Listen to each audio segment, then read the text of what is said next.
how did that early exposure at Shearing and cyanamide prepare you for the success you've experienced in your career, and particularly working with those various constituencies, the employees, management, shareholders? What happened in those early years to really help you master that? Well, I would say when I worked at cyanamide, we had a very senior group of people in the department, and the department was headed up by a former Associated Press guy. Now, those were the days when a lot of people, typically who went into public relations, came from the media side. I would say that we just had a very thoughtful leadership, and we had a lot of challenges as a chemical company. We had issues of compliance with government regulations. This was even before the Clean Air and Water Acts in the United States, so there were huge pollution issues, environmental issues. We had issues of health and safety on the job for our workers. One of the things I remember very vividly was one of our units was Dr. Scholl's. They made shoes, and they produced that in Falmouth, Kentucky. I mean, this made a huge impression on me. I will never ever forget this from a number of vantage points. And we were working one day, and my boss came in and said, well, they've decided to shut down the plant in Falmouth, Kentucky. So this was essentially in a very poor region of Kentucky. There were no other employers in town, really. The plant had like 800 people. It was the only plant they had in the United States. And the reason they were shutting it down was the shoe imports were killing them from Japan. And they really couldn't afford to be in the business anyway. So I was assigned to go down and handle the communication with the local government officials, the union people, and of course the employees. And I will never forget the day that I walked onto the plant floor with the plant manager and all 800 people who had probably worked there their entire lives, and they were told that the plant was going to be shutting down. And there were grizzled men on the assembly line who started to cry.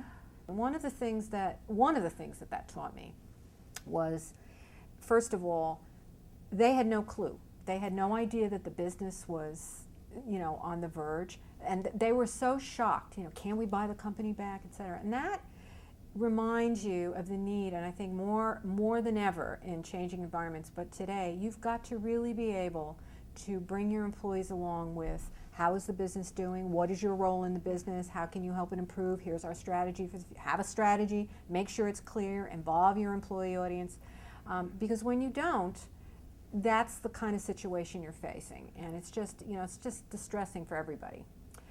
The other thing that taught me, and this was not the only instance too, but at both cyanamide and at Shearing Plow, was if you have a coordinated program to reach out to different constituents, that really is important. I think what that's taught me is the need to have that dialogue beginning much further back. And that has really helped me through a long period of time. And much of that I was able to put in practice when I got onto the pharmaceutical side, and you needed to work with third-party organizations, patient groups, physician groups.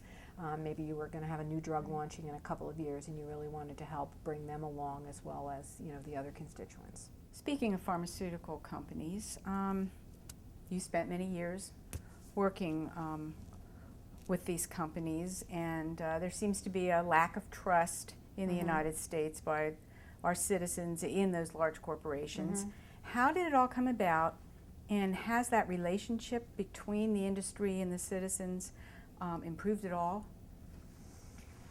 Well, my personal view on this is that when pharmaceutical companies first began, and they were really propelled by the age of medicine in the 40s and 50s and all the scientific or medical discoveries that were coming out in the antibiotics, for example, was one of the first new waves of medicine. Many of the people who worked in the industry were very focused on the doctors and the pharmacists for the most part. There were some regulatory bodies at that time that were important. They grew in importance, obviously, over the succeeding years.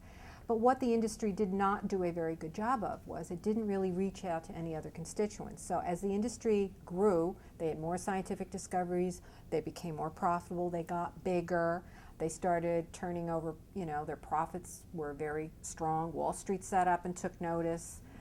Regulators started paying more attention. Once you get larger, you're bigger, you're sort of a bigger deal. But when Americans in particular, not just Americans, but certainly Americans in particular, had to start paying more of the costs that were involved, and people started looking at the cost of pharmaceuticals. If they had to pay some more of it, or perhaps they couldn't get it so easily any longer, or whatever the issue might be. So there was much more focus being paid. So I think the long and short of it is, as the industry began to change, it did not really focus on building strong relationships and having a dialogue and a relationship with some of these newer groups that it never felt it needed to cultivate. It always said, the patient is not really the person that we deal with. We deal with the doctors and the pharmacists. Well, they're the end user, and you better have some sort of understanding of where they're coming from in a relationship. So I think over a long period of time, that relationship, to the extent that it even ever existed at all, has been very thin, very fragmented, and it's been very difficult because many pharmaceutical companies have become very firmly entrenched,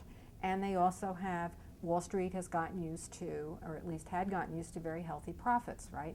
It's only recently the pharmaceutical companies have had to actually start laying people off because the business has suffered. So you have kind of the perfect storm for them, under pressure from Wall Street to deliver on profitability, screaming public and regulators about practices, about pricing, about all sorts of issues.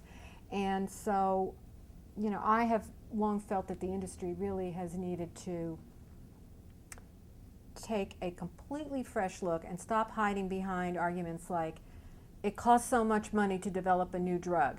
Yes, it does, but there are reasons why that occurs, and there are fundamental issues that the industry probably will need to address over the next 20 years or less even, I think, if we're going to see some improvement there. And it's not to say that they haven't made some improvements already. I think they have, but the basic issue of trust is still an issue. Right, in the U.S. public, but does this exist?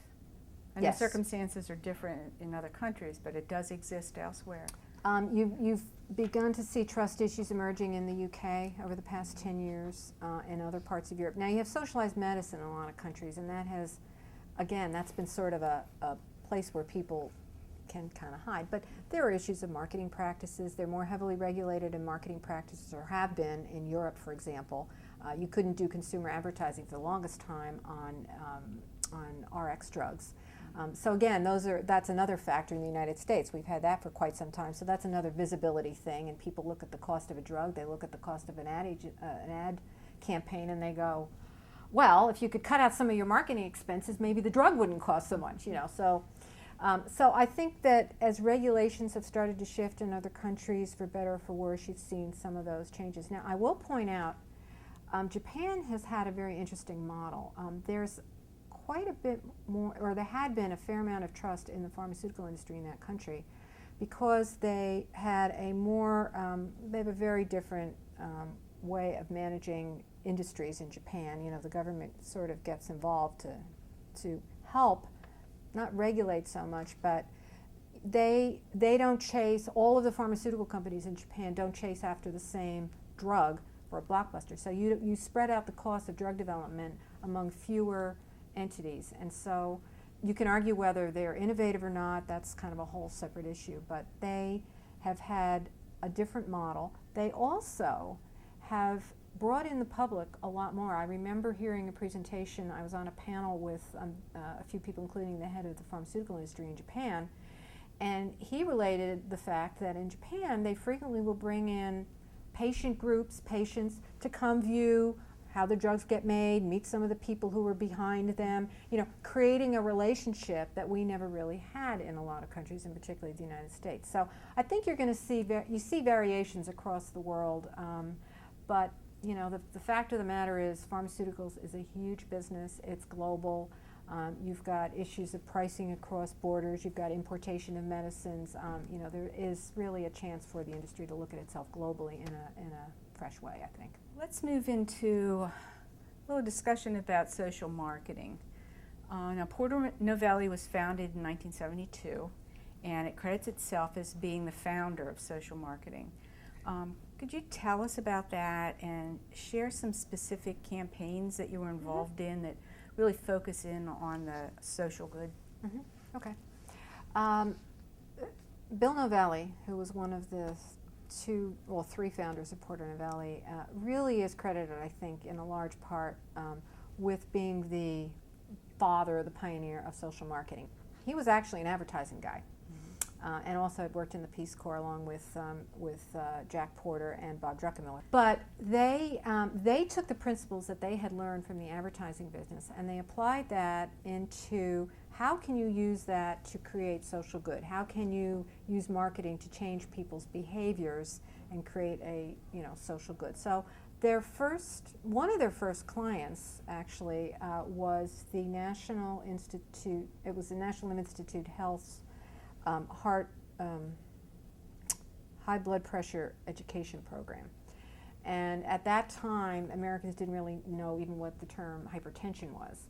And there were no treatments for it, really, but they were starting to emerge from the clinic. And the government felt, and it was a terrible problem, people were dying due to heart attack and stroke. So they hired Porter Novelli to put in place a social marketing program to change, not just to educate people about what hypertension was, but to change Americans' behaviors about getting tested, because now if you could get tested and you had to understand what it was you're looking for, so there was a number associated with that, your blood pressure reading, that you could track it, that there was a treatment for you that you could take that would help lower your high blood pressure. Also involved in that was better eating habits, more exercise. So a lot of different people could get involved, or groups could get involved in that effort, not just pharmaceutical companies or physician groups, but also groups that were interested in physical education, schools, whoever it might be. Over the length of that program, and I can't remember now the actual statistic, but a few years ago the government published a statistic on morbidity and mortality from heart attack at least, and it was unbelievable in terms of how much it had fallen over that intervening period, thanks to a long-term education program, social marketing program essentially. So that's, I think, a good example of how that's gotten used. Many of the social marketing programs, by the way, were for government entities or associations. They have been used a little bit by corporations, but typically they lend themselves better to associations and organizations who typically are going to have a little longer term view of things, I think, the ability to sustain it. One of the most famous programs was the Truth Campaign, which was for the state of Florida, when the state of Florida, like many states, received their compensation from the tobacco company settlements, and that money had to be used to help reduce the incidence of smoking among teenagers. They had whacked away at this problem for a while, and everybody would use the typical, arguments with teenagers, you're going to die. Yeah, maybe in 20 years when I'm old, not now. Or smoking makes you unattractive, I don't think so. All the cool kids in school smoke. So none of those were working, but what happened when we were brought into the campaign, we did some more research on teenagers to really understand what motivated them, and we found they did not trust business, big business. And in particular, they felt that tobacco companies were very manipulative. And that became the focal point for the campaign. Now, this is a good segue perhaps into social networking and social media. And so that campaign was designed by the teenagers with the help of Porter Novelli and the advertising agency. They also became the spokespeople, and they saw over a 2-year period, I think, a reduction of something like 40% in the incidence of smoking among teenagers. Now, back then, when they had the campaign, you had to use things like mailing videos to people. You had to actually have a physical town hall meeting. If you were going to have an event, you had to get flyers out. Today, if you could use the social media that we have at our disposal, you can only imagine how much more you could have compressed the timing of that campaign and probably had either the same amount of the same results in a shorter period of time or even better results. So it's a very good example of both, I think, the application of social marketing, but also how that can carry through and what happens when you start to use social networking, among peers, and then you overlay that with a technology. Today, if you had the campaign, you would just put that technology on top of it and use that. Wow. Okay, great.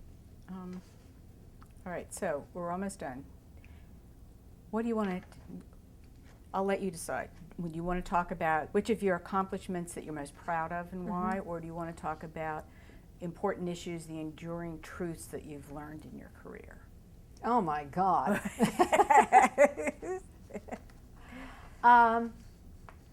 I'm going to try to sort of wrap that up into together in a way, kind of. I mean, there are all sorts of enduring truths I think we can all have, but I'll go back to what I said at the beginning in my career. When I first started working, and I had the benefit of working with people who were willing to give of their time to teach me.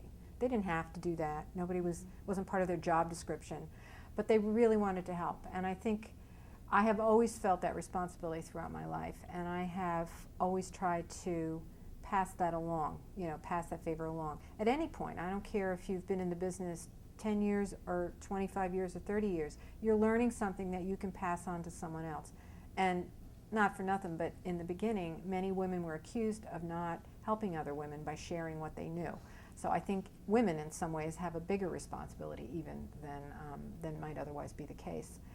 But so I have always felt that personally. Have always tried to pass that along whenever I give a speech to a group of young people, students, my own employees, whoever it might be, that they have a responsibility to give back. Not tomorrow, not next year, but today, to work with somebody to help someone.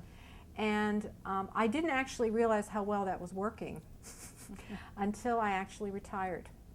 And I sent out my notice, I sent out letters and stuff. And I saved every one of the emails I got back. I got back hundreds of emails. Now some of it was, congratulations, But what sort of came through to me, which was very rewarding, was how much you helped me, how much I learned from you, and I'm taking those lessons now and passing them along, or whatever it might be. But that idea of giving back, and that to me was, for me, if I had to look back and see what was the proudest thing that I ever did, my best achievement, I feel that was it, which is why the teaching for me is going to be really a lot of fun.